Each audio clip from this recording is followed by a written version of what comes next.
But I just saw firsthand with my grandmother that none of those things helped her today.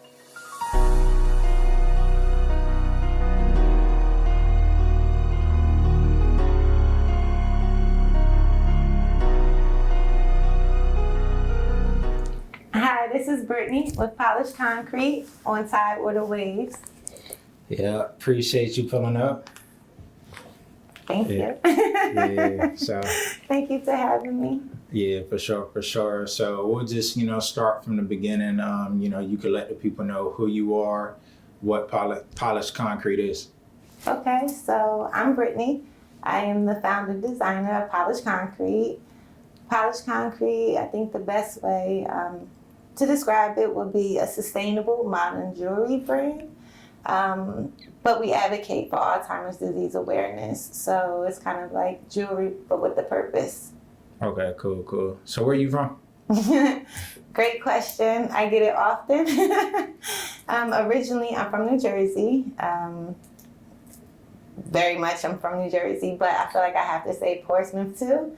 I went to middle school, high school in Portsmouth. A lot of my childhood friends are from Portsmouth, so according to them, I'm from Portsmouth. All right, cool. So, glad you're, incorporating that VA side. Of course, it's actually a great part of what Polished Concrete is, but.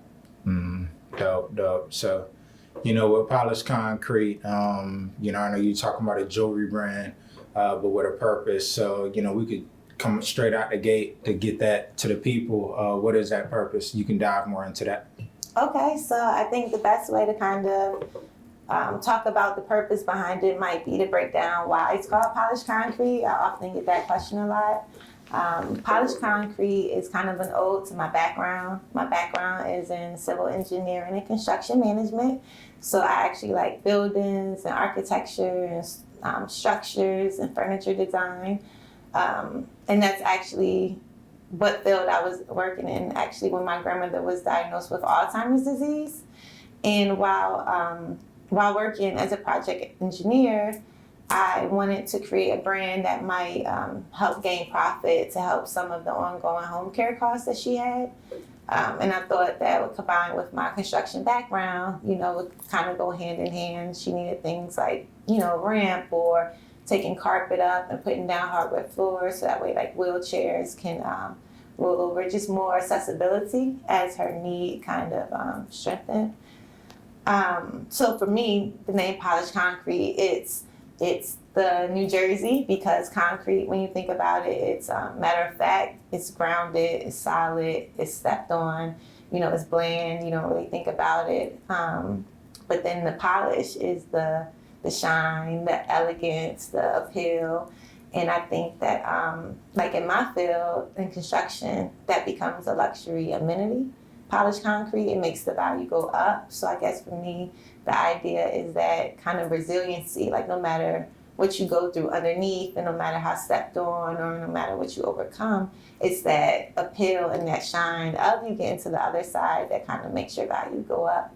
And I think that's important when you think about Alzheimer's disease because it's a topic that a lot of people don't really speak about and a lot of families deal with it. So through my jewelry, I hope to kind of spread a lot of positivity and light through shiny, wearable art, and then ultimately go back to my background because I want to be able to build affordable Alzheimer's disease facilities. Dope. And you said facilities. Yeah. With an S, plural, okay. People, there's a need all over, and not just locally, but across the nation, across the world. So of course, starting with home was going to be my muse, and then it was going to grow and grow, and it still can grow and grow. But ideally, that's the gist of it. Okay, so do you have like locations in mind already? Honestly, not yet. I don't know, would it go hand in hand with Polished Concrete? Would it go with like storefront locations with jewelry? With my background, I also wouldn't mind designing and developing like boutique hotels. So it just depends on how Polished Concrete branches out, but I know for sure it'll start in the Hampton Roads area for sure. Okay. Nice. Yeah. Yeah, so, I really appreciate that story and just the breakdown of how you talk about the concrete because, just the whole layout of, like you said, the foundation, but incorporating that polish because, it's from the earth. So, do you ever like have those conversations with people, or do they ever ask, like, how's that go? About polished concrete? Yeah, just kind of like the It's background of it. Yes, and it's actually interesting. When I visit at pop-up shops, I work with, so that's one thing I didn't mention, is that I use a lot of sustainable metals. So all of my jewelry is like hypoallergenic, nickel-free, very good for sensitive skin. But a lot of that also comes with my background. We use a lot of stainless steel and raw brass in the construction industry. It's waterproof, it's, longevity. And I think that that's important. So when people walk up and they see my jewelry, they'll pick up something that's made from metal and they'll say, where's the concrete? And I'm like, oh, no, actually, that's just the name of my brand. But I find myself having to explain that a lot. And it's actually really cool because it lets me know that people, are interested, that they want to hear the story. And I think I need to start pushing that out more. So I'm glad that they kind of bring it out. And people like you actually, give me the opportunity and the platform to be able to talk about it, because you might just think that I sell jewelry, and ultimately it's kind of like the cherry on top. Yeah, for sure. So, I gotta appreciate you and your work and just everything that you're doing. People need to hear that, Yeah, definitely. So like you say, giving a platform, I try to tell everybody that comes up here that, this is y'all's platform. So I'm happy to do it. Yeah. So, but I guess, how do you create, what's your creative process when you look at the jewelry and where you want to go and like just creating?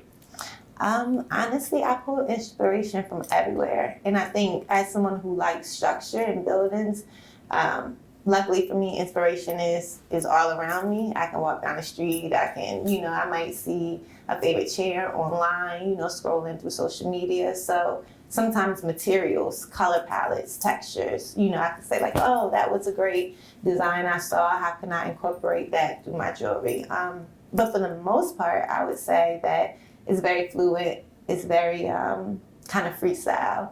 It's very on the whim. And I think that's cool because when you think about Alzheimer's disease as well, it's very cognitive. It's a mental deterioration. It's a brain disease. So being able to keep your brain sharp, being able to, create, and those are things that I keep in the back of my mind as well, because being redundant, can also increase your chances of the Alzheimer's disease. So I like challenging myself, and I think having supplies all around me and me kind of just sitting there like, okay, where do I start? It gets me going. Yeah, dope. So, you mentioned a great point about being redundant, being consistent with, what you're paying attention to and creating. So like, how do you, continue to approach like the Alzheimer's and like just continue to learn more and incorporate new things into your designs? It's actually cool. I think the best source has been the people, in doing what I'm doing. I get to like travel to other cities and meet tons and tons of people. And you'll be surprised how often that maybe directly in the moment, someone might not speak on it, but then I'll get an email, like, hey, I met you at, in Syracuse at the art festival, and my dad or, my grandmother has Alzheimer's, and it really spoke to me, and I really appreciate, your message. I think having resources from people who actually are dealing with it, then you need a lot of professionals as well. People who are on the other end of it. They might not be the patient or the caregiver. They might be the healthcare professional. So I think front end, like data, as opposed to research and numbers. Like, what are the people saying? Like the people who are living with it every day. I think being able to get that information firsthand is like more key than anything they can put like in a textbook, or by the time they print it out, it'll be something else that has already came out. So you have to keep with the times in order to see because the needs of people like change every day. So Yeah, set the time. right, like you either are ahead of it or you kind of late. So Yeah, by the time you get there, it's people are living with it, and that's why there's no shade, to other nonprofits like the Alzheimer's Association. I think it's great. The scientific aspect of it, we really do need research. We really do need cures. We really do need data. But I just saw firsthand with my grandmother that none of those things helped her today. None of those things helped her with her everyday essentials, So while they're fighting on the front line, for that, who's fighting for the caregivers, who's fighting for the actual patients who are living with it? And I hope through Polished Concrete, we're kind of like in a very dainty way, we're fighting for it. Wow. Polished Concrete, we're like rugged luxury, we're like gritty, but still like it's the appeal to it. So yeah, I love the balance there. Yeah, you need that. Yeah, for sure. So you seem like you have a very blank canvas type of approach, which I think is all of what life is, what it say, all life a stage, and just kind of create. So I do want to ask you on the other side of that, speaking of balance, who or what are your inspirations? Well, I already know the main one. Right. I was just going to reiterate that. I was going to say the who would definitely be my grandmother.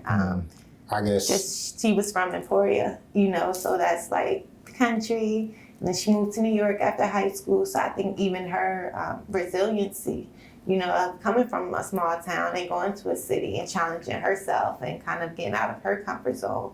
So even outside of her being the vision or the need for Polished Concrete, being that type of woman probably is a great inspiration. As far as the what, I'm a mixed metal type of girl. So I like, I'm not going to say dirt, but I like getting dirty. I like grunge. I like I said, buildings. I like seeing what the final outcome is going to be. I like taking one thing and turning it into something else, which I guess the proper use would be upcycling. I like being able to maybe even take something that wasn't originally intended for that use and turning it into something like even Slover Library, a historical building being turned into something else that's good for the community. So kind of the same deal when it comes to the jewelry, taking something that's not its original intent and turning it into something that could be good for the community and for the people.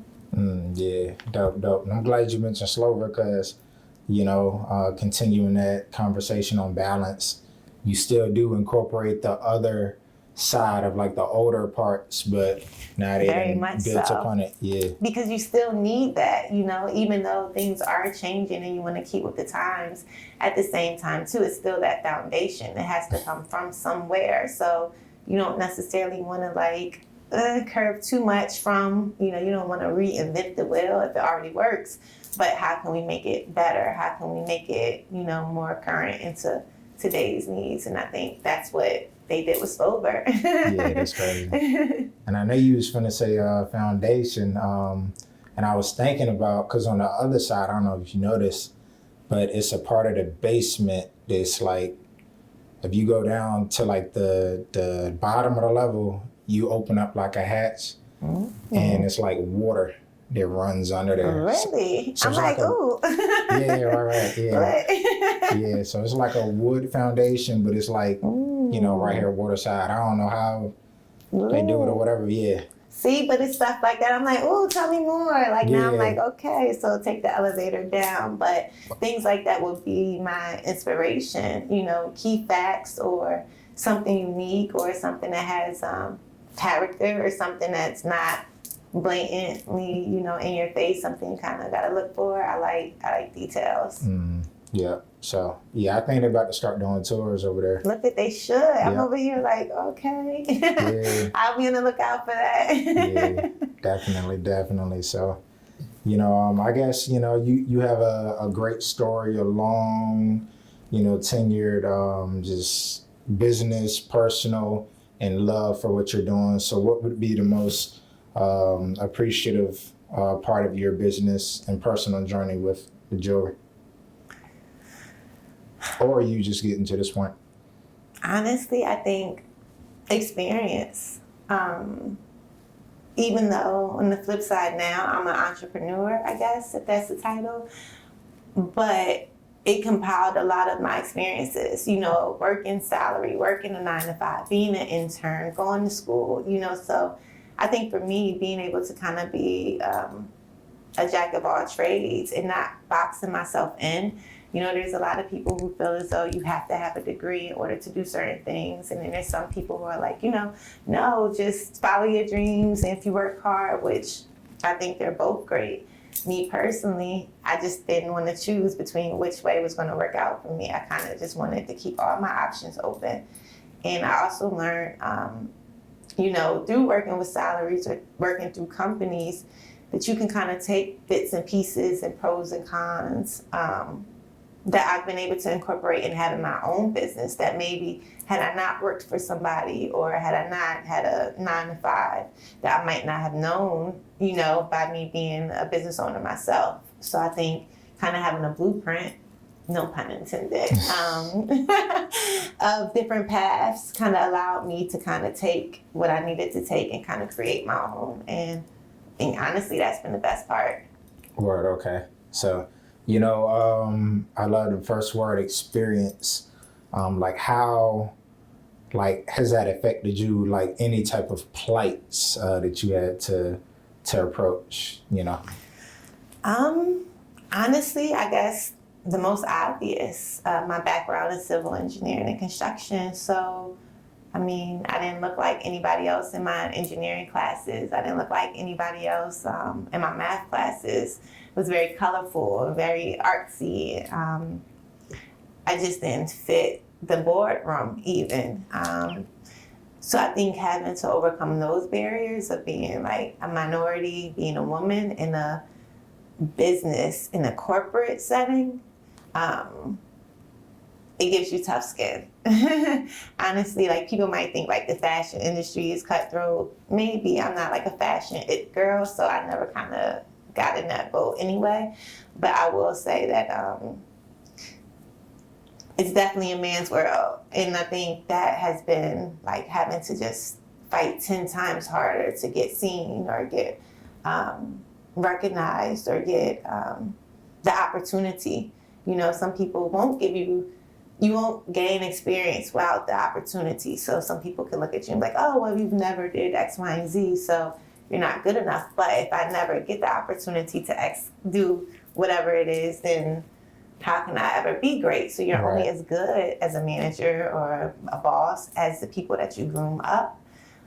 So I think that not really being under people who were supportive of my growth was also a plight for me and kind of inspired me to kind of do my own thing when I kept kind of reaching the ceiling. Gotcha. Okay. So that ceiling, of course you're creating for yourself. So I do want to ask you, how do you approach your social media? Because it's yours. You got the ability and the resources to lay out what you want. So how empowering is that for you? It's a double-edged question. So, okay. Double question. But I would say that also how important is representation, for those coming behind you? So I think that's a great question. Personally and from a professional standpoint, since I have 2 different social media. So personal social media for Brittney is very... you get my personality. I think it's a lot of jokes. It's a lot of aesthetics, maybe. But for the polished concrete, what's interesting is I felt like my social media didn't give off the right tone that I felt like I wanted to kind of give off. So luxury and high end. And, I felt like it needed white backgrounds and it needed to just be really clean and very okay, if this was in New York, what would it look like, Dope. And it kind of set me on the drawing board because I realized why it wasn't working for me. My brand isn't that aesthetic. The thing that works for me are the people. So if you were to go to my social media right now, you might think that I'm a jewelry shop, but really you're going to see people. You know, you're going to see earrings, you're going to see necklaces, but you're going to see people wearing my necklaces. You're going to see things that people have said. You're going to see candid shots of people trying on with smiles. You know, you're going to see the people. And I think that is my reputation by traveling to art festivals and, you know, I guess just traveling and having the opportunity to speak with people and engage. I find that like the people, it's been my best spokesperson. Honestly, as far as social media, that's been how my reputation, word of mouth. And I can say all day that I have the best product. Or you can just go to my Instagram page and see people and what they have to say about my product. And then I don't even have to speak. Yeah. Hey, look, you ain't got to speak. Like, out here nominated for awards. No, listen. The whole nine, you know, so definitely got to get into that. But, you know, what I would ask is, like, how do you feel about, like, your brand being pushed to the forefront? Not you just having to post and this and that, but like other people picking that up, brand recognition, and, you know, pretty much being known for like one of the best local jewelry shops and brands in the area. Yeah, I think it's humbling for one, you know, because I don't have a physical location. You know, I didn't have any startup funding. I kind of self-funded myself. And I kind of just jumped in the deep end, you know, with all of the experience and everything, which is like, hey, I'm sure I can come up with something. And what I came up with was far greater, maybe, than what I thought. So I think being able to be nominated and to go to events and people say, hey, weren't you just that? Or, hey, I bought something from you last year. And like, look, I never take it off. Or, you know, yeah. Every time, like even right now, is because that's what's happening after being kind of doing this for almost 3 years. Now it's starting to be like, hey, I've seen you, or I know you, or I follow you already, and yeah, that's what keeps me motivated. Dope. Nah, that's what's up. I mean, it's like, you know, it's really, you know, fulfilling. Getting them stories, so. Yeah, like people. Because even when I do stuff, it's like you never know how much, you know, like something matters to somebody else. Exactly. And how that story is going to play out. So, yeah, dope. Salute to that. But, you know, also, you know, I want to ask you, like, you know, how do you feel about the business and creative scene in Virginia? Because they're doing a lot of development out here. Okay. So, like, you know, with you setting your foundation, like you said, and the next, you know, few years, it should be a lot more business traction. So how you feel about that? I think it's dope. I think Virginia, you know, definitely needs that sort of wave. A couple years ago, I actually had a art show, and I had it at Pacers. Shout out to Zay. But I had it at Pacers, and it was super cool. And it kind of gave artists like a platform to sell their artwork. But the whole purpose was I used to travel and go to Art Basel, you know, and I felt like, hey, why am I getting on a plane to go see artwork when there's people right here in our city who just need a platform and a chance to kind of like, you know, exhibit their work. And that kind of was my mentality behind it. And so I feel like now, fast forward, people are getting more along those lines of taking advantage of opportunities. There's a lot of like brands around here. You know, there's a lot of shops opening up. There's a lot of, with Pharrell and what he's doing, even with something in the water, you know, that was even like huge for this Hampton Roads area. If we get an arena or if we get like a sports team, you know, there's other things on the bigger picture that can help the local community. Instead of like taxing us for the tunnel, like maybe if we got tourist money, you know, it would help, you know, anybody. Right, yeah. It's a whole tourist area too. Very much so. Virginia Beach is huge. People come down here from up north, you know, all the time. We have the best crabs, you know, it's just a lot. So I feel like if we made this a destination and make people, you know, want to come here, then I feel like people would fall in love with it. And I think, like I said, Pharrell kind of did that with something in the water for sure. Yeah, definitely. So, you know, I can't wait for this year. See, you know, because it was like a year off, well, a couple years off, and then you know, coming back. So, of course, yeah. I have an art festival that weekend. But right, I know I'm so might have to sick. cancel. Listen, I'm so sick. But yeah, I know it's gonna be dope. That's all I can really say. I don't want to like be too salty, so Yeah. like Hey, look, I'll leave it maybe at like that. But I know it's gonna be.